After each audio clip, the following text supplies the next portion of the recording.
How would you explain the finish and how they were able to come back there?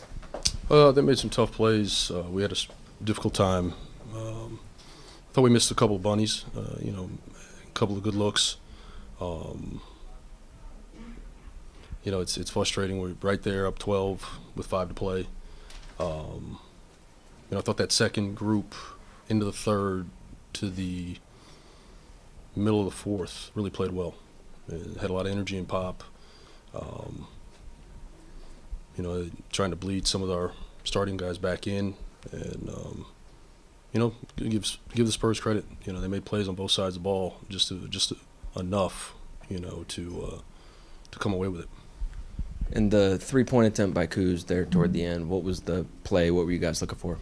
I was thinking about going quick, and we talked about it during the free throw. I'm not sure if it was articulated down the line, but I wanted to go quick. I had one more timeout, just trying to extend the game.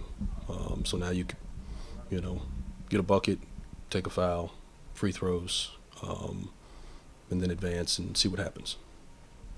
Wes, can you evaluate your defense a little bit more generally? Even though it happened at the end of the game, it wasn't necessarily the Spurs' first kind of run where they went on where you guys would get up pretty big and then let them back in. How do you feel like you guys did overall? Well, the biggest problem we had was the transition, and that was throughout, particularly in the first half. That just led to the volume of points in the paint, and not all of them were off turnovers, just missed shots or not the urgency, kind of run into our own matchups instead of just finding the nearest guy. And to their credit, that's a strength of that team. Talked about it pregame. Third in pace, number one in 3-point attempts in transition, and they did that tonight. Was it different watching Wembanyama in person than watching him on film? Oh, for sure. I mean, it's one thing to kind of get a sense for, but you see it, up close and personal. Kid's got a lot of talent, and it's still probably going to fill out a little bit, develop into his body, but very skilled, very poised, and obviously he showed he can score on all 3 levels. Bagley had his second plus 20 point, plus 10 rebound performance. What have you seen in his agility to be able to maintain that and be consistent with that? Yeah, I mean, I hope it stays consistent. He's done a really good job in 2 games with a limited package of plays. Just once again plays to his strengths. Doesn't try to do anything that is out of character. Has really good feel, for the game defensively.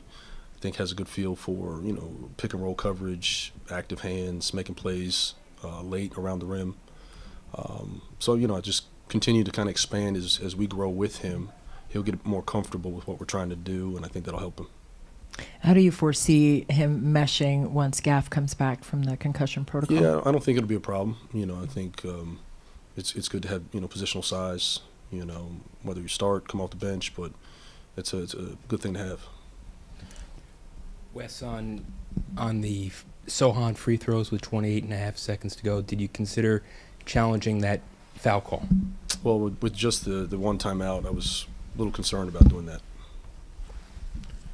It felt like Bilal kind of got his footing going as the game wore on, especially he played a big role in that start to the fourth quarter. Yeah. What did you like from him tonight? His aggression, I think on both sides, just playing downhill. Found a little bit of rhythm in the pick and roll, and he just put his head down. I thought probably should have gotten a couple of and-ones, a couple of free throws on those drives, but just playing with force, playing downhill was good for him. Corey had the great dunk, and then a tech was called right after that. What was the explanation there? It's kind of one of the newer rules, that bench decorum, guys stepping onto the court, and I didn't see it. Who did it? I think it was probably a couple guys who just stepped across the threshold. Doesn't have to be much, but by the letter of the law, it's an infraction. Wes, after a game like this, as disappointing as it was, how do you keep your guys positive or their emotions up, particularly with a game less than 24 hours? Yeah, I mean, it's going to be frustrating until it's probably tomorrow morning, but we have another game to play, another game to plan for, another marquee matchup to kind of figure out. So you have to fail quickly, learn from it, and we'll watch the film and kind of extract some of the lessons, but you can't dwell on it because you got to turn around and perform tomorrow. Coach, do you have in mind what it is you plan to teach about tonight? What feels teachable out of tonight's loss? Well, there's quite a few things. I mean, the film will tell the story, but just off the top, the second chance points, the defensive rebounding's got to get better. The transition piece, which is a big piece of this, and we knew going in the priority was the paint, minimizing the paint. And some of that, of course, was transition. Some of it's just one-on-one offensive rebound. So it happens a number of ways, but those are things you can kind of look at, and then kind of look at the stretch and see where we went wrong toward the end of the game. What we could fix when we find ourselves in those situations.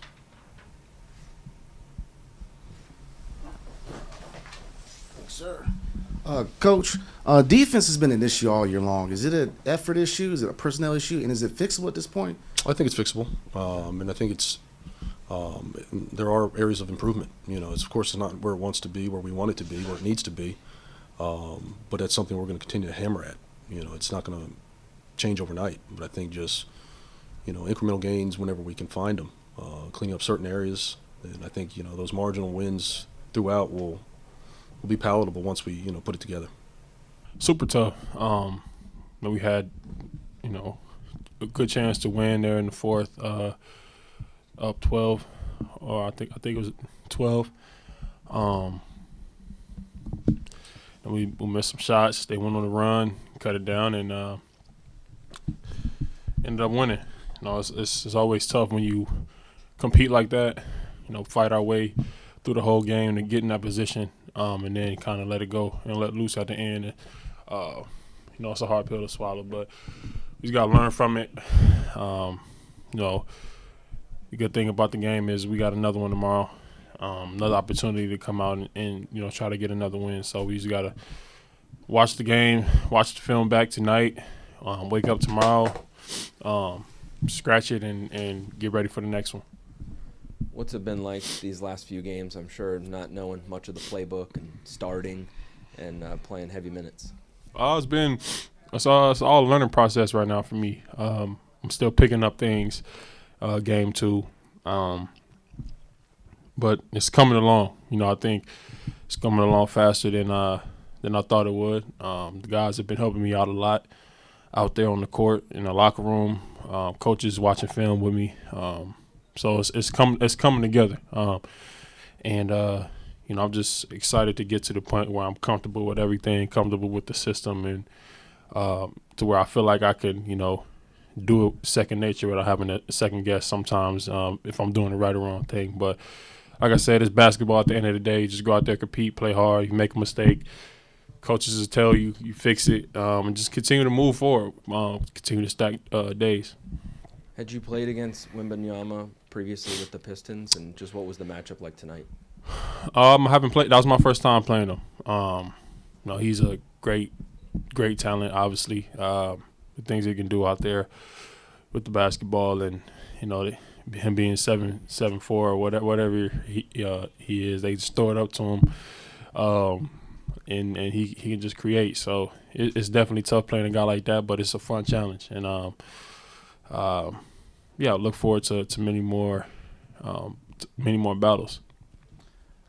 Before your first game against the Knicks, we kind of talked about that pick and roll connection with Tyus. He mentioned he was excited to work with you on that, and it looks like it's kind of come a long way, even over just the last few games. He's had a pretty good number of assists to you in the pick and roll. How is that connection coming along? It's great. He's a great point guard. I've been watching him. Obviously, he went to Duke, so been keeping eyes on him. When he was in Memphis, just watching how he plays the game. So to be able to be his teammate now and figure out where he likes, me to set the screen, how I want to set the screen, how I should roll out, what he prefers to come off like. Just those conversations has been very helpful. And we continue to have those conversations, that dialogue out there on the floor as well. So just continuing to build on that and keep putting one foot in front of the other and like I said, continue to stack good days. Tonight you showed a little bit of that ability to kind of step out beyond the three-point line. How does your game feel there? What's your comfort level beyond the three-point line, and where do you look to go forward with that? I'm very comfortable shooting that shot. I just think opportunities and past situations, systems, and things like that. I've been, playing within that, and but I'm very comfortable shooting that, and if I work on it, pretty much every day. So, a lot of shots in the summertime, to be able to shoot it with confidence. And like I said, if I have a opportunity to shoot it, and if it's a great shot, I'm let it fly and trust, all the work that I put in, and just shoot it. And, you never know if it's going to go in if you never shoot it. So that's my mindset, and just try to continue to just play hard, and whenever those opportunities come, take them. How well of a front court tandem do you and Daniel Gafford pose when you guys are in the lineup together going forward? Oh, I'm excited. I'm excited, man, to play when he gets back out there. I played against him before. I love his game. He gets on the glass. He lob threat. He can dunk with energy. He brings energy. So to kind of be able to have that on the same team, a guy like me, myself, and a guy like him, I think it'll be fun. I'm excited to see how we play together. And yeah, I'm excited to see what happens moving forward.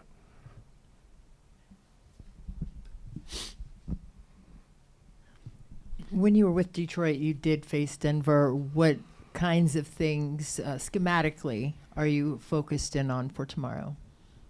That depends on the coaching staff and what they want to do, how they want to go into the game. But I played against Denver already this season, and we just try to make it as hard for Jokic as possible. That was our game plan, and push his catches out and let him catch in his comfort spots, and just compete. That's really it. And I think, like I said, once tomorrow comes, we have our walkthrough. We figure out how we want to guard him and the rest of those guys. But I think it's all about effort and sticking to whatever the game plan is, and doing it with our best foot forward. Oh man, that's just what I say in French. But it was a fun time. Just happy for each other. We grew up together, playing together when we were like 12, and now we're playing in the league against each other. But yeah, we just love the moment, and can't wait to win that next game. Bilal, you're a pest on defense. Now, offensively, what goals have you set for yourself to improve offensively? I'll say just like my ball handling. I've been working on that. This year, I know I'm about to do more catch and shoot. So I've been working on that too. And that's the aspect of the game I've been working on the most, to be consistent and doing what I got to do. In the third quarter, you were credited with a block against Victor. Mm-hmm. Did you actually get the block? Yeah. I hope so. Hold on, let me see. Yeah, I had it. I had it. Perfect. And I believe you said over the summer that you hadn't blocked him, at least when you guys went up against each other in practice. So I guess, what was it like doing that for the first time in an NBA game? That's just what I wanted. I wanted to dunk on him, but it was a little too much, I'll say. But I had the block, so I'm happy with it.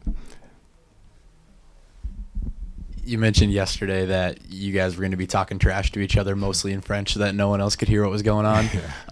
Did that happen? How much talking was going on between you two? We talked a little bit more before the game, because we were in the game at the same time a lot. So when I blocked him, I looked at him a little bit, but couldn't talk that much. And before the game, we talked a little bit, and he got the dub though. What was going well for you at the beginning of that fourth quarter? You guys had a 21-9 start in that first 7 minutes. Mm-hmm. You and Corey in particular were responsible for a lot of the offense. What was going well for you guys then? We were just, playing great defense. They had a lot of turnovers, and we were running the floor. That's what we got to do. We young, we can run. Denny was throwing good passes, Corey too. So, just running the floor is one of our best points, I'll say, on the game. So that's what we got to do more, I'll say.